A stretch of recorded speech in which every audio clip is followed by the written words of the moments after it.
Hi and welcome back to my channel. If you are new here, chances are good that John has just sent you over here from Dungeons and Gluesticks.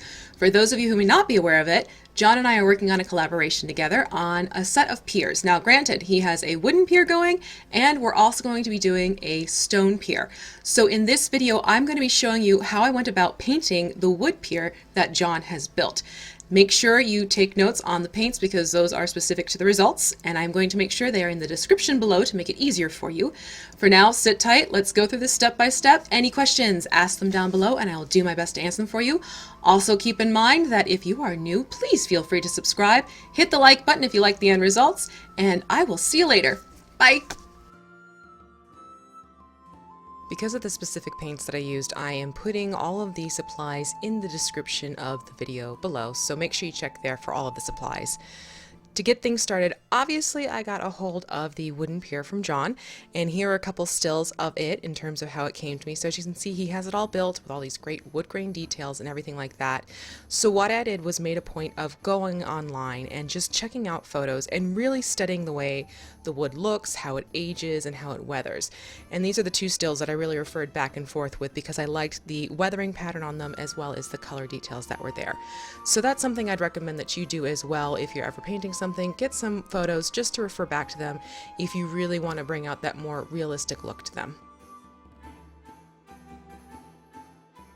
To get the actual painting started, what I first did was take this nutmeg brown paint and I mixed it with equal parts Mod Podge, make sure it's the matte kind, not the glossy, and I put actually a couple layers of this on simply because I wanted to make sure it was a nice solid brown.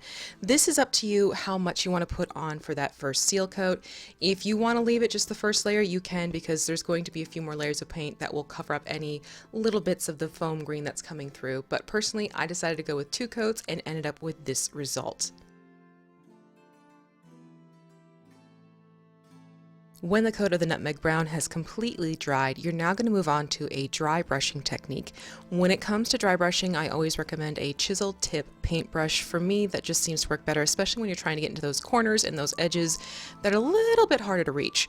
So the first color I started using a dry brush with is this granite gray color. And with that, you want to get it some coverage, as you can see in this photo here.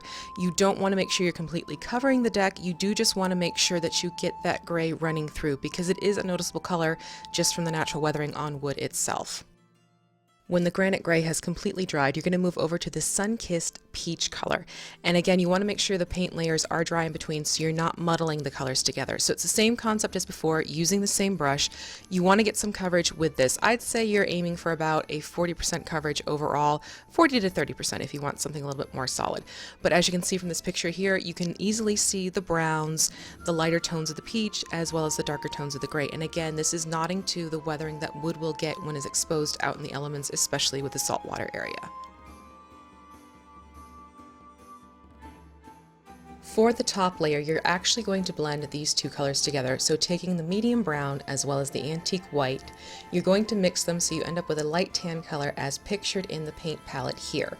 The next thing you want to do is start putting a thin coat of this over the entire deck. It's not a dry brushing technique, it's about a 50% coverage with this paint.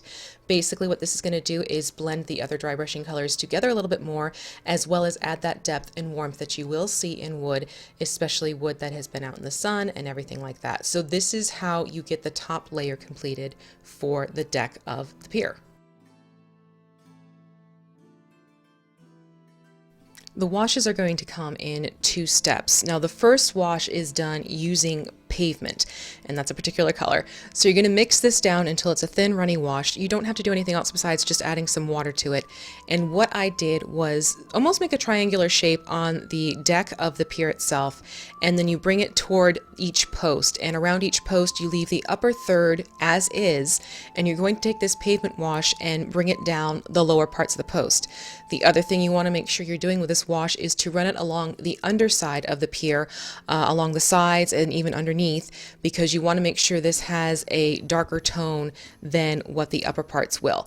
So that's the first phase you're going to do with the pavement wash.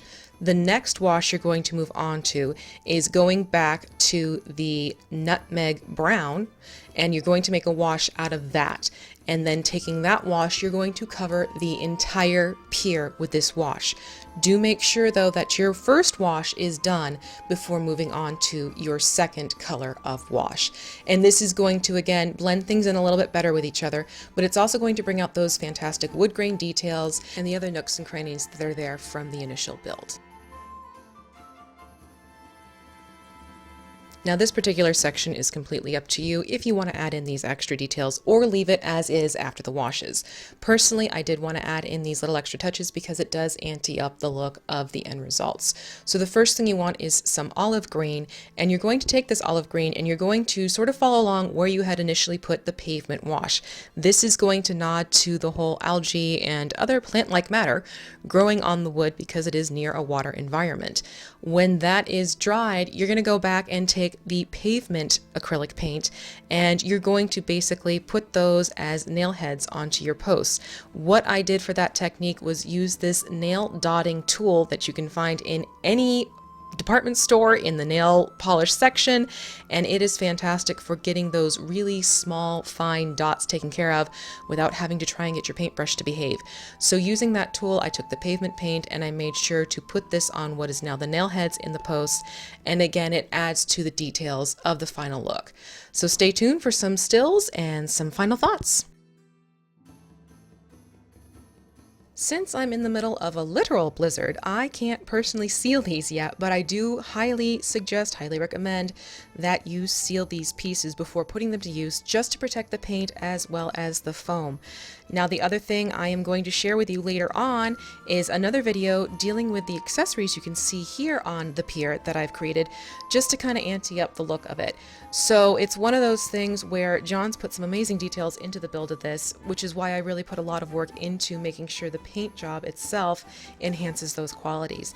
If you have any questions, by all means comment below, or you can contact me at thecraftingmuse.email@gmail.com. You can also jump over to my Facebook group and join us there and check out the many talents of the other members there. I'll put a link in the description. And finally, you can also check me out on Instagram too if you're over there as well. And if you've liked this video, make sure to hit the like button. If you haven't yet, please subscribe. And that's it for today. Take care, and I'll see you later. Bye. Now, before you go, keep in mind there are going to be 2 more videos related to this, so make sure to check back on my channel as well as John's channel, Dungeons and Gluesticks, so you can catch up with the stone pier as well as the accessories for both wood and stone piers. Alright, see you later.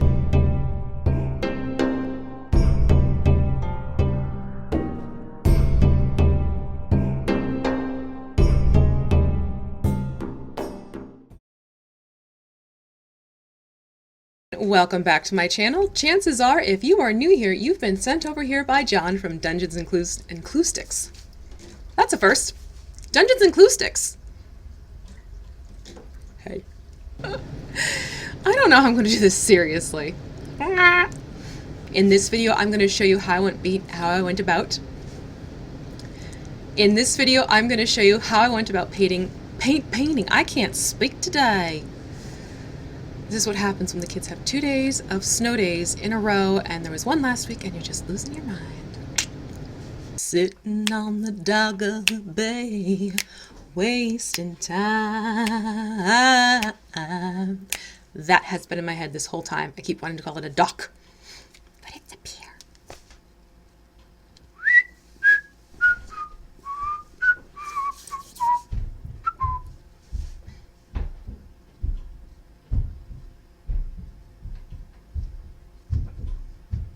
They tread so lightly, don't they?